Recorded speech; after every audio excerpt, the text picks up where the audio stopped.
네, 이번에는 배울 것은 챕터 13번 공공문화시설과 아이덴티티가 되겠습니다. 우리 교재는 424페이지부터 445페이지까지가 되겠습니다.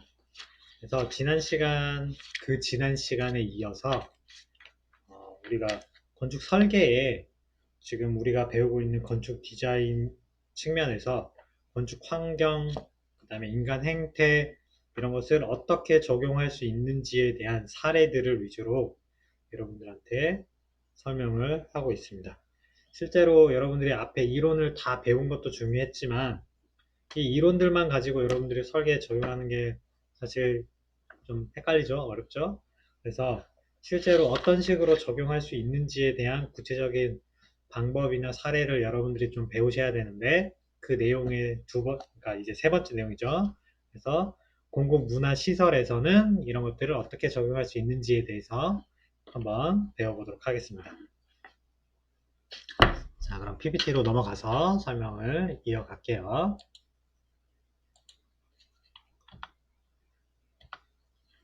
자, 첫 번째 나오는 거는 이제 공공시설의 영역 특성이라고 하는 것이 나왔습니다. 그래서 그럼 공공시설이라고 하는 것은 무엇이냐?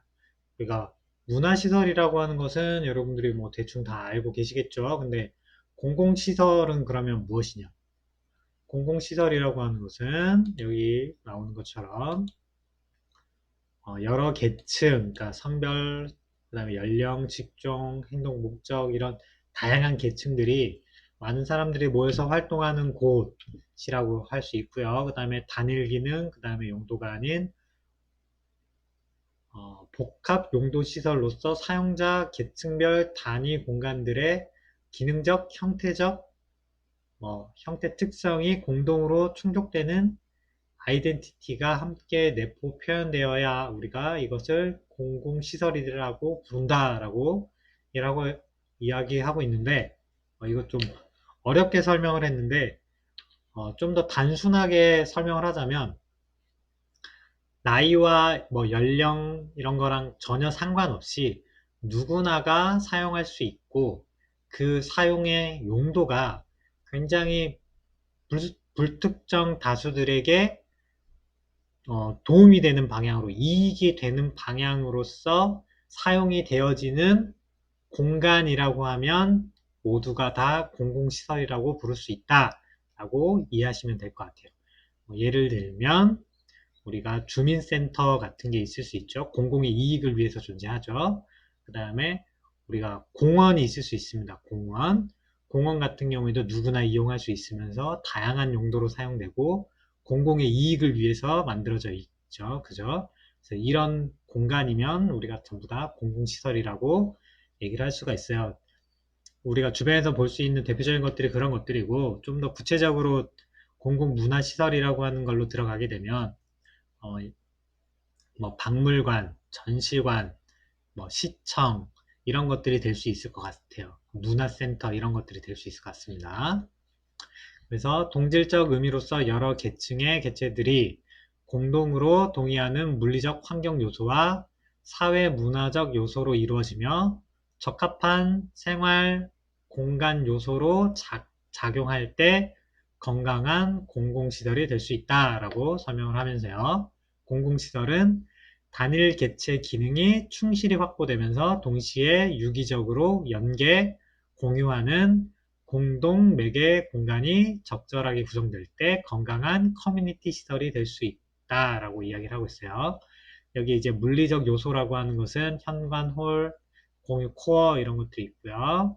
그 다음에 사회 문화적 요소 같은 경우에는 그 시간, 장소의 상황적 특성을 유지할 수 있는 가치, 목적, 철학적 동기나 질서, 윤리의식 등이 있을 수 있다라고 설명을 하고 있습니다. 넘어가서 공적 영역과 우리가 사적 영역 할 때 많이 나오는 것들인데 공적인 공간과 사적인 공간이 있고요. 공적 공간, 사적 공간이 있고 그 다음에 반공적인 공간, 그 다음에 반사적인 공간이 존재할 수 있습니다. 우리가 보통 그 다음에 여기는 일반적인 공간이 있죠. 일반적인 공간. 그래서 우리가 반공적인 것과 반사적인 것을 이야기할 때 반사적인 공간과 반공적인 공간이 일치하는 것은 절대 아닙니다. 절대 아니니까 설명하실 때 여러분도 좀 조심해서 설명을 해야 돼요. 이게 같은 의미가 아닙니다. 그래서 설명을 할 때 좀 조심해서 설명하시고요. 그래서 여기에 대해서 특징들이 이렇게 구별이 됩니다. 그래서 일반적으로는 뭐 용도, 규모, 사용자 계층, 유형 등의 상황 특성에 따라서 공적 영역과 사적 영역의 이미지 특성으로 구분이 되고 활용되고 있다 라고 설명을 하고요.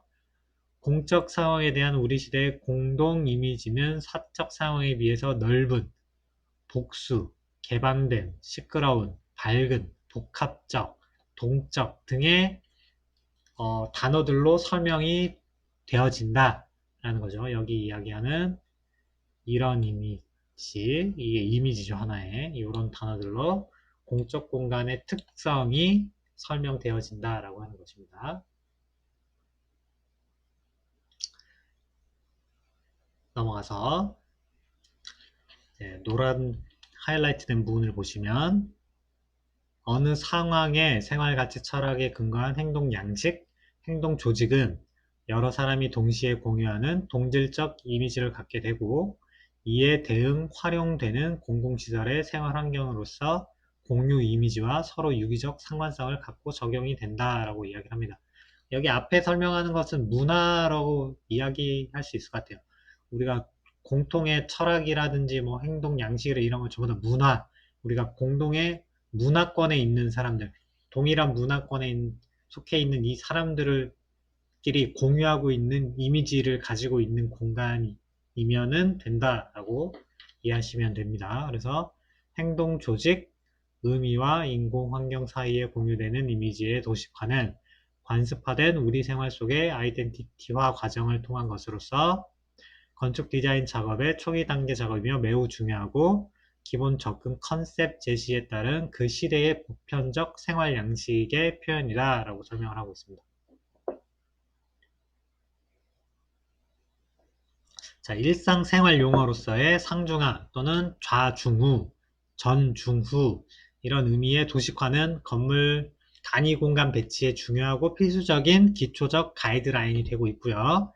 1과 1 사이의 참과 뜸은 주요 기능 공간과 공간 사이의 연계, 완충, 휴식 공간으로서의 전위 공간의 필요성과 디자인 가이드라인으로 활용이 되고 있습니다.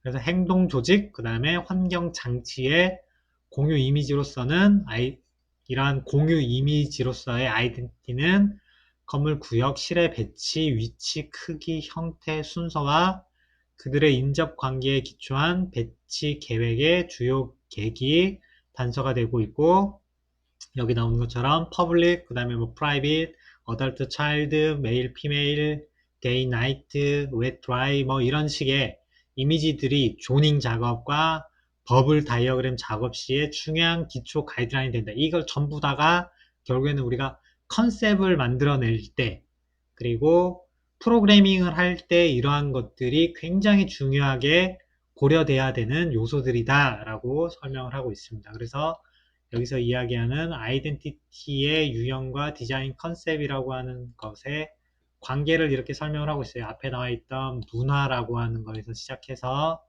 이것들이 나중에 도식화가 돼서 우리가 이 도식화라고 하면 다이어그램을 의미하겠죠. 도식화가 돼서 설계가 되어지는 과정으로 연결이 되고요. 그 다음에 여기에 포함되어야 되는 것들이 이렇게 여러 개가 있어요. 이렇게 있습니다. 이런 내용들이 포함이 된다라고 하는 설명을 하고 있습니다. 여러분 교재를 참고하세요. 넘어가서 프로그래밍 작업은 디자인 관련 정보의 체계화로서 디자인 관련 프로그램 시킹, 그 다음에 각종 프로블럼 어널리시스 작업으로서 다음 단계의 디자인 작업과 중복 연계된다 라고 설명을 합니다. 그래서 프로그래밍이라고 하는 내용이 나왔죠. 우리가 2학년 2학기에 여러분들이 배웠던 프로그래밍 작업에 대해서 나왔습니다. 그래서 이러한 프로그래밍 작업의 결과들은 과학적 분석, 종합과정을 통하여 디자인 작업의 기본 방향, 범위, 목표, 개념 설정과 이를 실현하기 위한 여러 대안들을 디자인 성능 단위, 디자인 단위, 디자인 지침으로 정리해서 제안하게 된다라고 설명을 하고 있습니다. 이런 과정들이 결국에는 여기 나온 것처럼 이러한 공공시설의 아이덴티티를 정보 체계화시키는 과정에 해당한다라고 보시면 되겠습니다. 그 앞에 설명했던 과정들을 다시 디자인 프로세스와 프로그래밍이란 측면에서 접근하면 이렇게 표현을 해줄 수가 있다라는 겁니다. 여기 프로그래밍 과정이 여기 들어가 있고 이 단계에서 이 프로그램 설정 단계에 아까 프로그래밍이 관여하게 됩니다. 원래는 요 단계죠. 요 단계인데 요게 여기에 관여하게 되는 거예요. 그래서 여기 나오는 이 내용들이 전부 다 여러분들이 지난 프로그래밍 수업에서 다 배웠던 내용들이 되겠습니다. 그래서 이거는 컨셉과 관련된 거죠. 컨셉화 시키는 겁니다. 그래서 여러분들이 생각하는 의도라고 하는 부분에서의 컨셉이 있고요. 그 다음에 사용자가 해석하는, 받아들이는 입장에서 느끼는 해석이 있습니다. 그 해석에 여러분들이 만들 때는 기능적으로, 형태적으로 어떤 의미를 부여해서, 의미를 부여했겠죠. 이렇게 어떻게 의미를 부여해서 컨셉을 만들면 그게 하나의 규칙이 됩니다. 위계를 갖게 되죠. 규칙을 갖게 돼서 그게 환경적인 측면, 생활적인 측면, 생활 패턴, 이런 것들은 거의 뭐랑 연관이 있냐면 여러분들 시나리오상의 건축주의 요구사항이라던가 직업, 건축주가 어떤 특성을 가지고 있는지에 대한 분석, 사이트 분석, 그 다음에 뭐 맥락을 파악했다던가 또는 뭐 향후 뭐 20년 간의 도시 계획이 나와 있다던가 이런 것들을 여러분들이 법규적인 거 이런 걸 찾아보고 만들게 되죠. 그런 내용과 여러분의 컨셉이 합쳐지면서 이 전체가 하나의 덩어리가 만들어지면 그게 도식화되면서 이게 컨셉인 거죠. 그죠? 이렇게 만들어진다라는 걸 사실 장황하게 표현을 한 겁니다. 그래서 이런 것들이 정보 체계화 과정에는 뭐 이런 항목들이 있는데 이것을 뭐 기능적인 측면, 형태적인 측면, 경제적인 측면, 시간적 측면에서 이렇게 각각에 대해서 고려를 해야 된다라는 거죠. 이렇게 고려를 해줘야 좋은 설계가 된다라는 겁니다. 그래서 프로그래밍 단계에서 이런 것들이 고려돼야 된다라는 이야기들을 하고 있어요. 이 내용도 앞의 내용에 대한 부연 설명이라고 보시면 됩니다. 넘어가고요. 이러한 사항들은 인간의 감성적, 신체적 특징을 기초한 그 시대의 문화, 관습, 생활 양식, 행동 양식이 반영된 공간의 기능적, 형태적, 그리고 행태적 의미에 기초한 아이덴티티의 도식화 작업을 통해서 디자인 작업에 연계 적용이 됩니다. 그래서 관련 정보들은 체계적, 객관화 작업을 위해서 건축행위의 기능, 형태, 시간, 경제성 요소에 대한 목표, 사실, 개념, 요구사항들로 종합 정리하고 여러가지 관련 사항들의 강론적, 통론적, 총론적 검토를 통해서 관련 정보사항들의 건축 현실화를 위한 총체적 해석과 함께 디자인 연계 과정을 해야 한다 라고 하는 게 여기서 제안하는 내용입니다. 그래서 우리 시대의 공공시설에는 많은 종류의 건축 공간이 새로운 복합 유형으로 발생하고 있으나 기본적 주요 기능, 용도를 기준으로 주거, 문화, 의료, 교육, 복합시설로 분류해서 기능, 형태, 경제, 시간적 이미지가 반영된 설계 정보화로 정리를 하였습니다. 그래서 뒤에 나오는 부분은 이 내용을 가지고 여러분들에게 공공시설이라고 하는 것들이 어떠한 내용을 고려해야만 공공문화시설로서의 아이덴티티를 갖출 수 있는지에 대한 것을 설명하고 있습니다. 넘어가면 그래서 기능적인 부분, 형태적인 부분, 경제적인 부분, 시간적인 부분에 대해서 쭉 나오고요. 주거, 그 다음에 뭐 학교, 전시실, 공연장, 그 다음에 도서, 정보센터, 의료, 호텔, 대학 이렇게 해서 내용들이 쭉 나옵니다. 이런 것들은 여러분들이 앞으로 설계를 할 때 반드시 고려해야 되는 항목들이라고 생각하시면 될 것 같아요. 자, 넘어가서 첫 번째, 전시 미술 박물관 시설들에 대해서 정보 체계화 과정이 어떻게 이루어져 있는지에 대해서 설명을 해볼게요. 첫 번째, 기능적인 측면입니다. 펑션.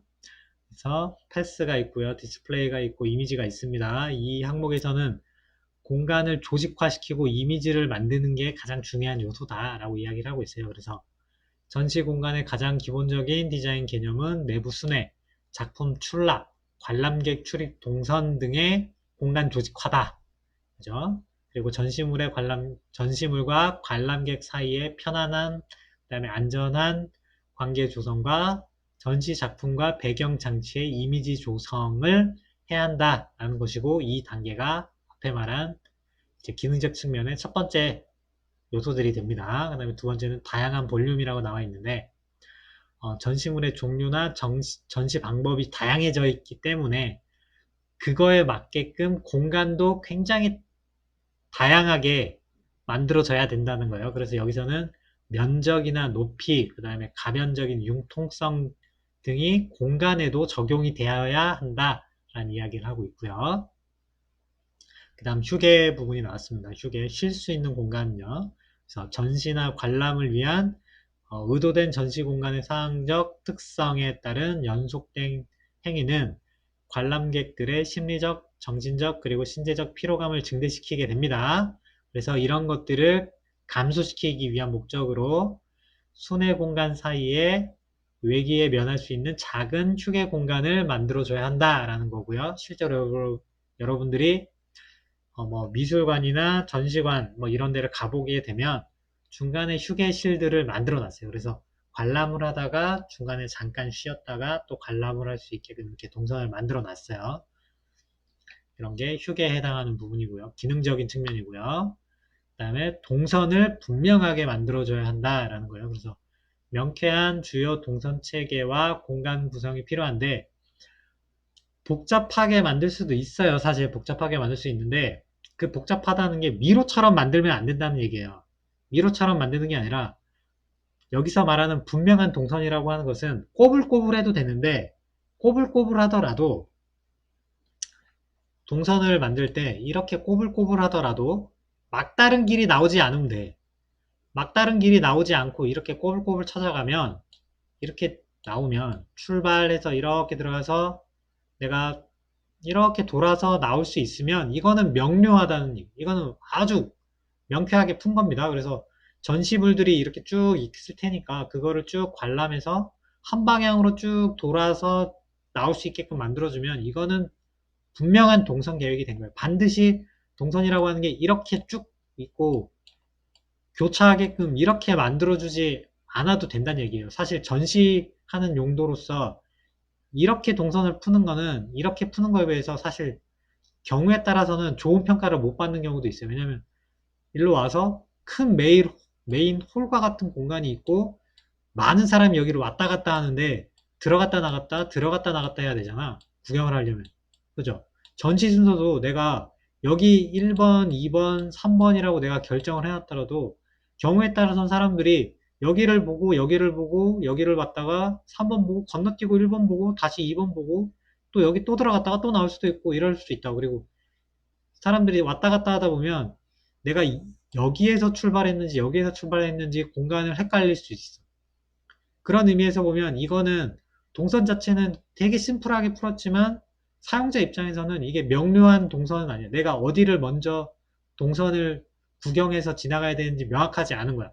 그래서 보면 이런 식으로 구성된 곳 같은 경우에는 전실 번호가 있어요. 1, 2, 3번 이렇게 해서 관람 루트가 바닥에 화살표로 표시되어 있는 경우들이 많아. 그렇지 않으면 내가 어느 쪽으로 먼저 들어가든 상관이 없잖아. 그죠? 이런 방법도 있고 이런 식으로 아예 그냥 처음에 딱 들어가면 그냥 계속 한 방향으로만 가야 되는 그런 경우도 있어. 이거는 어떤 걸 쓰든 분명하게 동선 파악을 할 수 있게끔 만들어주면 해결이 된다라는 겁니다. 그 다음 조명이 있습니다. 조명은 뭐 인공광, 자연광의 물리적, 심리적 특성과 경제성 등을 고려해야 된다라고 나오는데, 뭐 일단 기본적으로는 자연광이 들어오는 게 가장 좋고요. 자연광으로 해결이 안 되는 부분은 인공광을 사용을 하게 됩니다. 그 중에 자연광을 쓰더라도 전시작품 같은 경우에는 남향의 아주 강한 빛, 서양의 아주 강한 빛이 들어올 경우에 작품이 훼손되기 때문에 잘 사용하지 않습니다. 그래서 보통 전시관이나 미술관 같은 곳에서는 창이 없는 경우도 굉장히 많아요. 그냥 인공 조명을 쓰는 경우가 굉장히 많아요. 직사광선에 쏘이면 안 좋으니까. 대신에 창이 있다 그러면 굉장히 높은 곳에 창이 있거나 아니면 창의 방향이 북쪽을 향하고 있습니다. 우리나라를 기준으로 창이 북쪽에 있으면 태양빛이 직접적으로 들어오는 직사광선이 하나도 없죠. 전부 다 간접광만 들어오게 됩니다. 그렇기 때문에 작품을 훼손시킬 염려는 적어지고 인공조명을 적게 쓸 수 있죠. 그럼 경제성이 확보가 되겠죠. 그래서 조명 같은 경우에도 그런 것들을 고려해서 설계를 하게 된다라는 이야기입니다. 이거는 뭐 천장이랑 벽을 그 다음에 길이를 어떻게 세팅을 하는 게 좋은지에 대한 예시인데 그냥 한번 보고 지나가시면 됩니다. 반드시 이렇게 할 필요는 없지만 예시로서 이렇게 하는 게 적당하다는 이야기고요. 동선 같은 경우에도 주출입구에서 들어왔을 때 어떻게 내가 이 공간을 이렇게 순환할 수 있게 만들어주는 게 좋은지에 대한 예시가 나와 있는 거고, 반드시 이게 옳은 표현은 아니지만 이런 거에 대해서 여러분들 한번 참고적으로 보시면 됩니다. 그래서 이거는 아까 채광을 할 때 창을 어디에 어떤 식으로 뚫을지에 대한 예시입니다. 다양하게 뚫을 수 있지만 전시 작품이 뭔지 이런 것들을 고려해서 계획을 좀 다르게 해줄 필요가 있다라는 겁니다. 그래서 기능적인 측면으로 들어가서 길찾기, 동선과 관련된 거죠. 그래서 단순 명쾌한 공간 구성, 동선 체계 구성이 필요하고요. 수평, 수직 동선의 교차점이나 이질적 공간 접촉 시 휴게 공간 및 동선 파악 등을 위한 전이 공간의 적극적 삽입 구성이 필요하다라고 이야기를 하고 있어요. 여기서 말하는 전이 공간이라고 하는 게 나는데 이 전이 공간들은 여기 보면 반공공 구간이나 반내적 공간 이런 애들이 그런 전이 공간의 역할을 할 수 있게끔 만들어주면 됩니다. 물론 공공 공간으로 만들어도 돼요. 그 다음 작품 반출입 수리 운반 여러분들이 뭐 미술관, 도서관 이런 것들을 계획을 하면 제일 좀 간과하는 부분이 예를 들어서 우리 학교에 있는 중앙도서관이라는 데 가보면 모든 책들이 다 열람실에 있는 게 아니죠. 그죠? 부분적으로는 서고가 있어야 되고요. 여기 시설, 책들을 관리해주는 분들이 쓰는 공간이 따로 필요합니다. 그러면 예를 들면 도서 출납기 같은 것들이 도서관으로 반입이 되려면 일반 사람들이, 학생들이 다니는 길로 작품을 반입하려, 기계를 반입하기가 굉장히 어렵겠죠. 기계 자체도 엄청 크고 좀 어렵습니다. 다른 왔다 갔다 하는 학생들이랑 이제 동선이 겹치기 때문에 힘들어요. 그래서 이런 경우에는 작품들이나 이런 기계들만 왔다 갔다 할 수 있는 서비스 동선을 따로 계획을 해줘요. 서비스 동선을. 그래서 여기 있는 관리하시는 분들과 관리를 위한 목적으로 이용되는 공간, 동선이 분리되어 있고 이용객들이 사용할 수 있는 공간이 분리가 되어 있고 이렇게 따로따로 나눠서 계획을 해줘야 되는데 여러분들이 이 서비스 동선을 잘 모르기 때문에 좀 등한시하는 경우가 있어요. 이러면 나중에 설계 작품으로 완성되었을 때 좋은 설계가 되지 않아. 그러니까 결국에 이 건물은 관람객만 있는 건물이 아니라 관람객이 중요하긴 하지만 이 건물을 계속해서 유지 관리하고 운영하기 위한 주체들이 있는데 실제로 여기에 상주하고 있는 분들이 있는데 이분들을 위한 공간 역시도 굉장히 중요하게 계획해 줘야 좋은 건물이 될 수 있겠죠. 그죠? 그런 내용입니다. 형태적 측면에서 랜드마크가 나왔습니다. 랜드마크라고 하는 거는 차별화된 상징성을 의미하는 거예요. 그래서 미술관이나 전시실 같은 경우에는 공공시설물로서 그 지역을 대표하는 굉장히 상징적인 건축물입니다. 굉장히 규모도 크고요. 그 다음에 이용객도 굉장히 많습니다. 그래서 대표성과 상징성을 가지고 있기 때문에 이런 건물일 경우에는 외형적으로도 굉장히 이미지가 좋게 만들어주는 것이 중요하다라고 하는 거고요. 그 다음 이해 가능한 구조. 그래서 전체 공간 구성과 동선 체계가 쉽게 파악될 수 있도록 건축 계획과 설계, 동선 구성이 되어야 한다라는 겁니다. 그래서 이거를 쉽게 파악하지 못하게 미로처럼 만들면 안 된다는 얘기예요.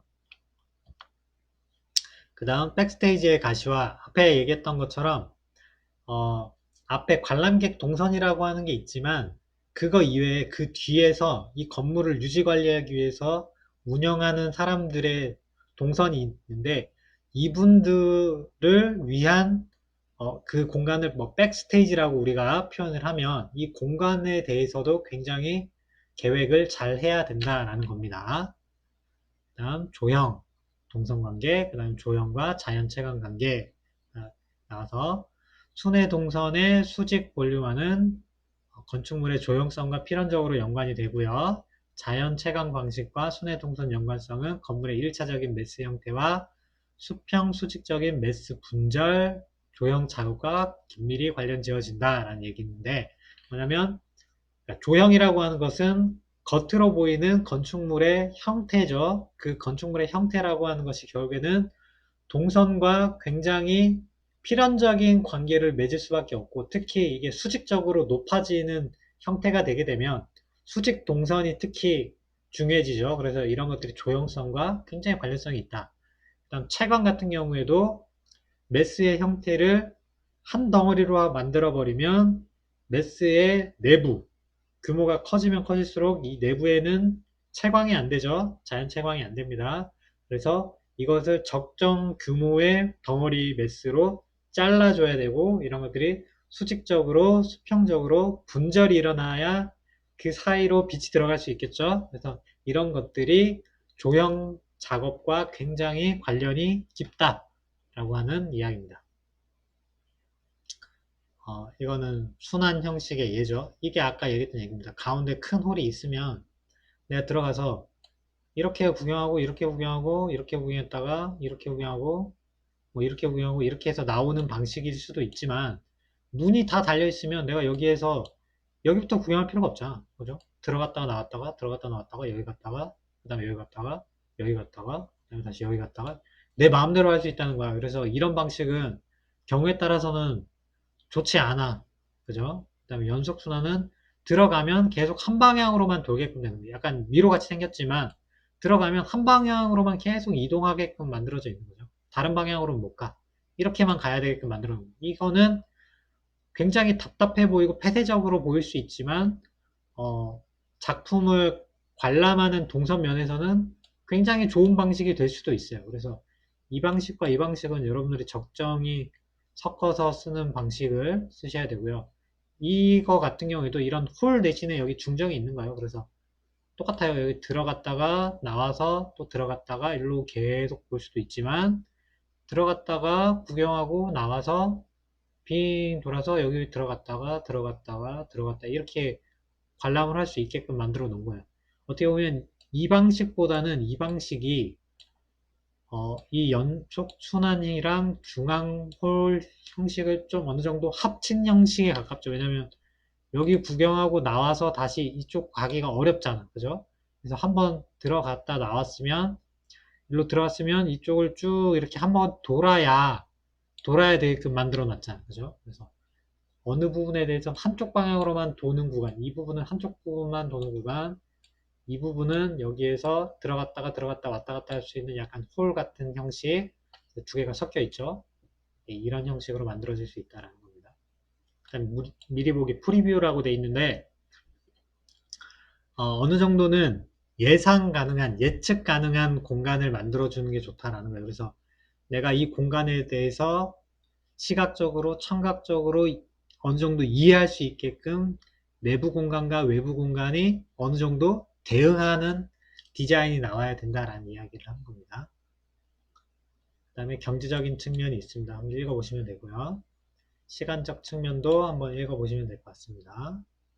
자, 이번에는 도서정보센터 기능적 측면을 보면 정보, 교육, 문화 이미지 측면에서 먼저 현대 도서정보센터는 단순히 도서의 대출, 그 다음에 열람, 보관, 축적 기능을 넘어서서 정보의 축적, 보관, 활용, 그 다음에 제공 방법, 문화 공간 이런 식으로 이제 굉장히 다양화되고 있다라고 하는 거죠. 그래서 정보 열람 공간의 다양화, 정보의 교류, 공개 방법의 현실화 이런 것들에 대해서 적극적으로 사회 적용을 통해서 종합 문화시설의 사회 공동 이미지를 공유할 수 있어야 한다라고 하는 게 기능적 측면이고요.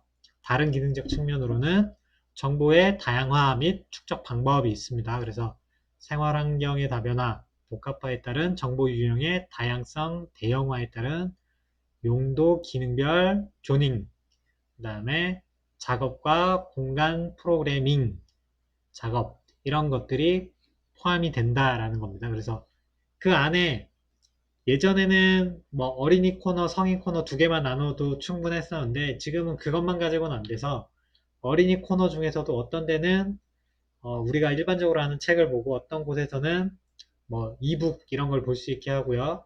뭐 동화 코너도 있고 뭐 창작 코너도 있고 뭐 이렇게 소설 코너도 있고 좀 이렇게 분리를 시켜줘야 된다는 거죠. 어른들도 어떤 데는 뭐 문학 작품이 있고 어떤 데는 약간 과학 관련된 것도 있고 어떤 데는 뭐 참고 도서처럼 뭐 약간 기능과 관련된 전문 서적들 이런 것들이 나눠져 있죠. 뭐 이런 식으로 나눠야 되는데 그거를 그때그때 만들어줄 수가 없으니까 이거를 계획적으로 어느 정도는 가변적으로 만들 수도 있게끔 만들어줘야 되고 어느 일정 규모에 대해서는 기능적으로 그쪽 조닝을 이렇게 해줘서 한쪽에 그런 것들을 원하는 사람들을 몰아놔야 된다라는 얘기죠.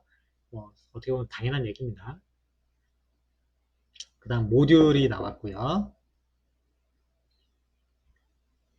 뭐 모듈에 대해서는 모르는 친구들이 없을 텐데 도서관 내외부의 다양한 액티비티에 따라서 수평적으로 수직적으로 모듈 가변 융통성을 적극 검토하는 게 좋다라고 하는 이야기가 나옵니다. 모듈은 여러분들이 대부분 평면적으로만 모듈을 이해하는 습관이 있는데 모듈이라고 하는 것은 평면적으로 만들어지는 건 그게 다는 아닙니다. 그래서 수직적으로도 모듈을 만드는 경우도 있어요. 수직적으로도 있는데 이런 것들이 수직적으로 또는 수평적으로 모듈을 만들어 놓을 때 어느 정도 가변성을 고려해서 모듈을 설계를 해 달라라는 거죠. 모듈 자체가 너무 작으면 나중에 그 모듈 사이즈보다 큰 공간이 필요할 때는 공간을 만들기가 굉장히 어렵겠죠. 그죠? 근데 반면에 모듈 하나의 사이즈를 너무 크게 만들어 버리면 여러 공간을 쪼개서 사용하기가 또 어렵겠죠. 그래서 적정 규모의 이제 모듈을 만들어 줘야 할 필요가 있을 때 나중에 이게 확장할 수 있는 가능성을 염두에 두고 가변적인 모듈이 사용할 수 있게끔 고려를 좀 해달라 라고 한 이야기예요. 예를 들면 어떤 게 있을 수 있냐면 우리 학교 건물이라고 칠게요. 어떻게 돼 있냐면 이렇게 중복도가 돼 있어요. 그래서 길쭉한데 가운데 중복도가 있고 건물들이 양쪽으로 배치가 돼 있습니다. 양쪽으로 이렇게 있는데 모듈 사이즈가 결정이 돼 있기 때문에 이렇게 쪼개져 있어요. 이렇게 쪼개져 있는 거를 더 작게 쓰고 싶으면 얘를 이렇게 쪼개서 쓰는 거예요. 근데 만약에 여기에서 말하는 가변성을 좀 더 고려를 해줬다면 끝에 있는 얘 같은 경우에는 이렇게 하나로 쓸 수 있는 큰 덩어리로 만들 수 있는 여지를 남겨놨으면 좀 더 가변적으로 쓸 수 있었겠지. 그죠? 그러면 지금 원래 있던 모듈 하나 사이즈가 이만큼 했으면 요거보다 하나, 둘, 그리고 요 복도까지 하면 뭐 2.2배, 2.3배 정도 큰 공간을 만들 수가 있었는데 그렇게 계획이 안 돼 있어요. 사실 우리 건물은 뭐 굳이 그럴 필요는 없지만 이런 식의 고려도 가능했다라는 거죠. 근데 우리는 건물이 어떻게 되냐면 이렇게 해서 여기 복도가 하나 또 있고 이렇게 건물이 배치되어 있어. 그래서 실들이 이렇게 쪼개져 있지. 그죠? 그렇게 여기도 이렇게 쪼개져 있고 그렇다 보니까 애초에 처음 모듈보다 큰 공간을 만들기가 사실상 불가능한 공간으로 계획이 되어 있다는 거죠. 그래서 이런 것들보다는 나중에 가변적으로 쓸 수 있는 융통성을 좀 고려해 달라라는 겁니다. 그다음 출납 시스템 같은 것들을 고려해 달라라는 거죠. 그 다음 아까 이야기했던 여러 가지 실들이 있습니다. 이런 실들을 어떤 식으로 조직해 줘야 되는지에 대한 조직도고요. 그 다음에 기능 들어왔을 때 로비가 있으면 그 다음에 무엇이 있어야 되고 이렇게 조닝이죠. 이게 조닝입니다. 이쪽과 이쪽을 쪼개놨죠. 이렇게 쪼개놨죠. 이렇게 나눈 이유가 있죠. 그렇습니다. 여기서도 단계별로 1단계, 2단계, 3단계 이렇게 나눠놨죠. 이런 식으로 나누는 기능별로 쪼개달라라는 얘기고요. 휴게 공간이 또 나왔죠. 중간중간에 쉴 수 있는 공간이 있어야 된다는 이야기입니다. 한번 읽어보시고요. 형태적 측면에서는 보이드와 솔리드, 그러니까 어떻게 보면 개방적인 공간과 폐쇄적인 공간으로 이해할 수도 있고요. 오픈된 공간과 크로스된 공간으로 이해할 수도 있습니다. 그래서 메스의 형태를 이런 공간들이 적절히 섞여 있어야 한다라는 이야기입니다. 투명하고 친근감 있는 공간으로 만들어졌으면 좋겠다. 이거는 기본적인 키워드들입니다. 도서 정보센터에 필요한 기본적인 키워드들. 그래서 구조별로 봤을 때 형태가 연결되는 게 이렇게 나올 수 있다. 기본적으로 사이즈가 얘랑 보면 평면상에서는 이렇게 있으면 높이가 다르게 만들어줄 수도 있는 거고요.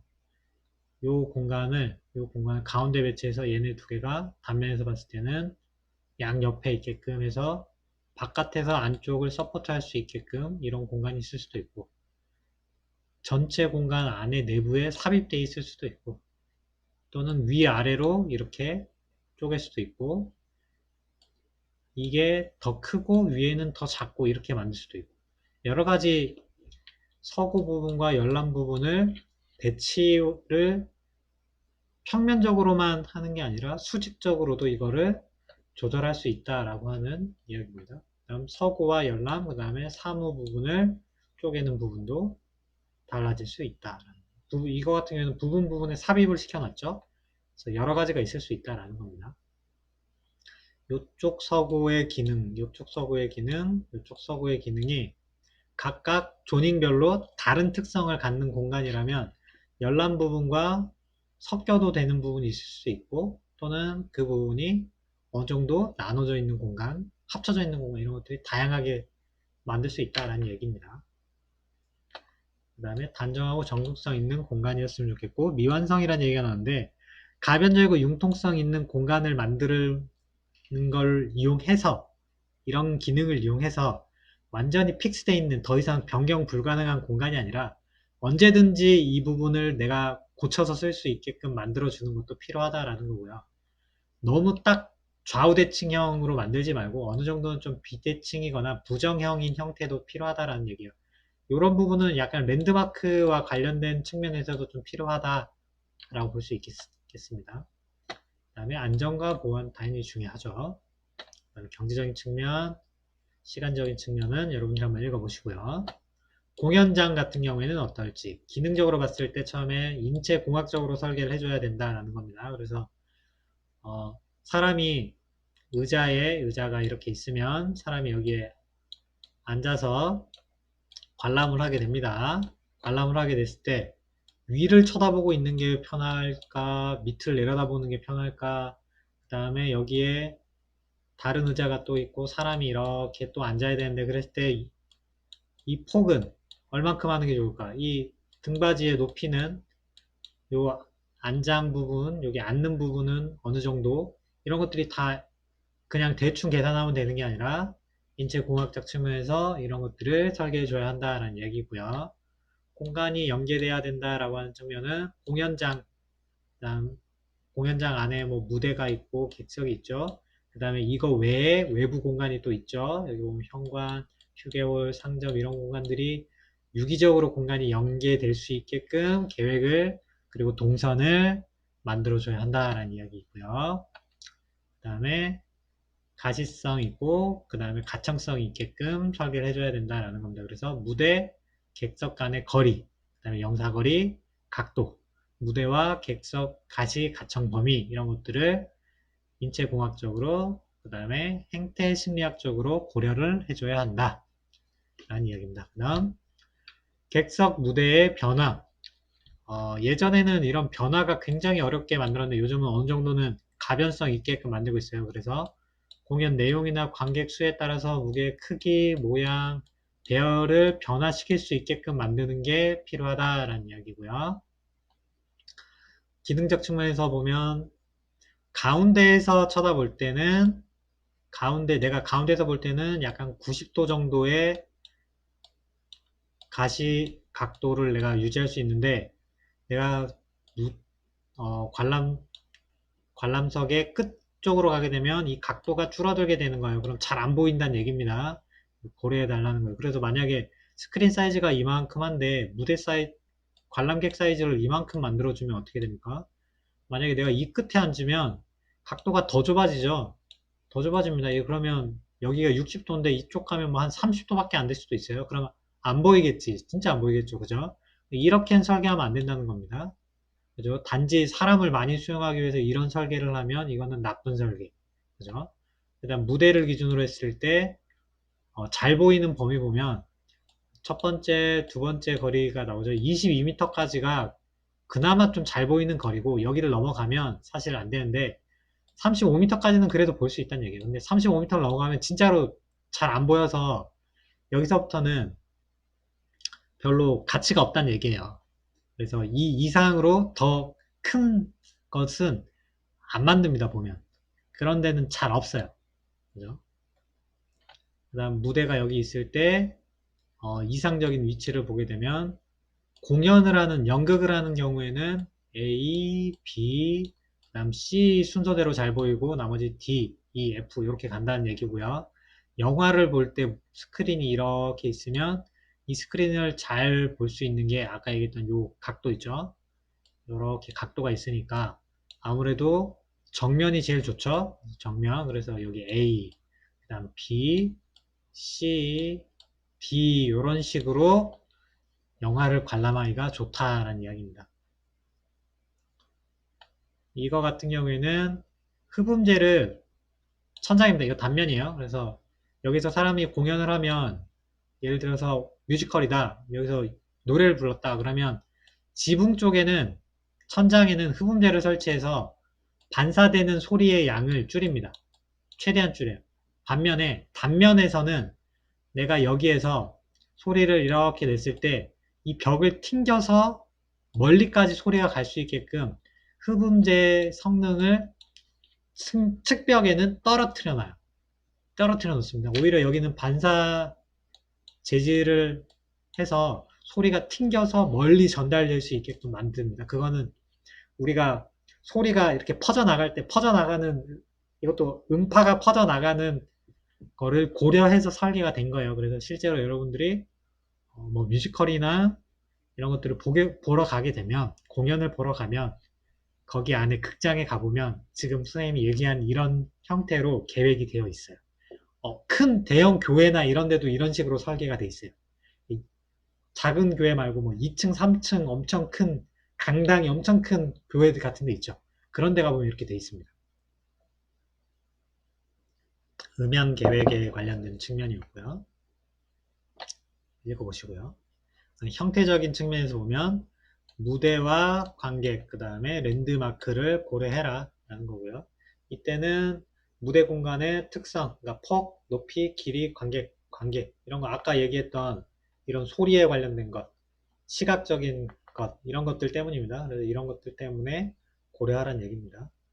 그래서 공연장 같은 경우의 형태를 보면 이런 건 우리가 TV에 보면 많이 나오잖아요. 그죠? 연예인들이 뭐 음악 중심 같은데 노래 부르러 나오면 무대가 이렇게 있으면 사람들이 이쪽에 쭉 있어서 다 이렇게 한 방향을 쳐다보게끔 만드는 경우도 있는데 이렇게 되면 이 끝에 있는 사람이나 이 끝에 있는 사람들은 보기가 좀 힘들어요. 왜냐면 주로 가운데에서 노래 부르죠. 잘 안 보입니다. 그래서 이런 것들을 좀 해소하기 위해서 만들어준 게 약간 이렇게 안쪽으로 요철을 줘서 파먹는 형태예요. 그럼 여기서 공연을 하게 되면 상대적으로 양 끝쪽에 있던 이런 데 있는 사람들은 요 거리가, 요 각도가 좋아지죠. 요게 좀 좋아집니다.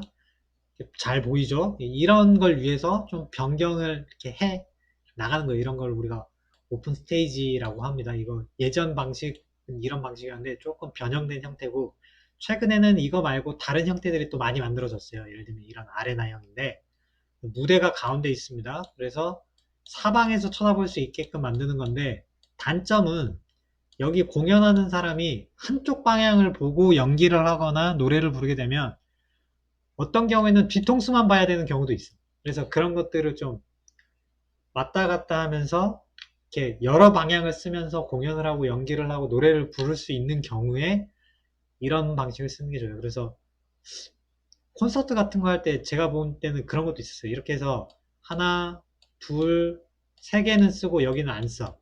그래서 여기에서 예를 들면 아이돌 같은 사람들이 여기서 노래를 막 부르고 공연을 합니다. 그러면 이쪽 사람들은 볼 수 있는데 이쪽은 못 쓰게 이렇게 막아놓고 이쪽은 뭐 스텝이나 장비들이나 이런 것들을 쭉 갖다 놓은 거예요. 그러면 아까 얘기한 오픈 스테이지 형태랑 비슷하게 만들어지죠. 이렇게 해서 쓰는 경우도 많이 봤어요. 그 다음 공간을 연계하는 건 뭐 앞에 많이 설명했으니까 넘어가고요. 이게 다 오픈 스테이지 형태를 변형한 형태죠. 이런 식이 좀 많이 사용이 돼요. 그래서 넘어가고요. 경제적인 측면과 시간적 측면 고려하라는 얘기고요. 이렇게 해서 공공문화시설에 대해서 쭉 설명을 해봤습니다. 그래서 우리가 염두에 두고 계속 이야기하는 것은 앞에서도 이야기했지만 결론은 행태학적 측면에서 환경, 건축, 행태학적 측면에서 사람들의 심리적인 부분이 중요하죠. 심리적인 부분을 고려해서 환경적인 측면을 고려해서 설계에 어떻게 적용할 것인가에 관련된 건데, 거기에는 우리가 생각하기에 아주 건축적인 측면도 있지만 어떤 측면에 대해서는 다분히 건축공학적인 측면도 포함이 되어 있어요. 그리고 그런 부분은 건축공학적인 측면이 포함되어 있긴 하지만 건축가가 당연히 어느 정도는 고려해 줘야 되는, 우리가 상식적으로 또는 기본적으로 좀 알아야 설계를 할 수 있는 내용들이 굉장히 많다라는 겁니다. 그래서 여러분도 설계를 할 때는 선생님이 계속 건축 강론이라는 것을 이야기를 많이 하는데, 건축 강론을 굉장히 열심히 보셔야 돼요. 열심히 읽어야 좋은 설계를 할 수 있는 능력이 올라가는 거예요. 우리가 정보를 알고 설계를 해야지 그냥 내 마음대로 무턱대고 설계를 하면 절대 좋은 설계가 나오기가 어렵습니다. 그래서 그런 것들을 위해서라도 우리 교재 한번 여러분들이 쭉 읽어보셔야 되고, 추가적으로 건축 강론을 여러분들한테 읽기를 굉장히 추천합니다. 그래서 시험은 나중에 이 책 전체예요. 범위가 전체입니다. 이 전체에서 과제가 아니라 시험을 낼 테니까 읽어보세요. 읽어본 사람은 쉽게 풀 수 있는 문제로 내겠습니다. 반드시 한번 읽어보고 시험 치기를 바랍니다. 자, 오늘 수업은 여기까지 하겠습니다. 고생했습니다.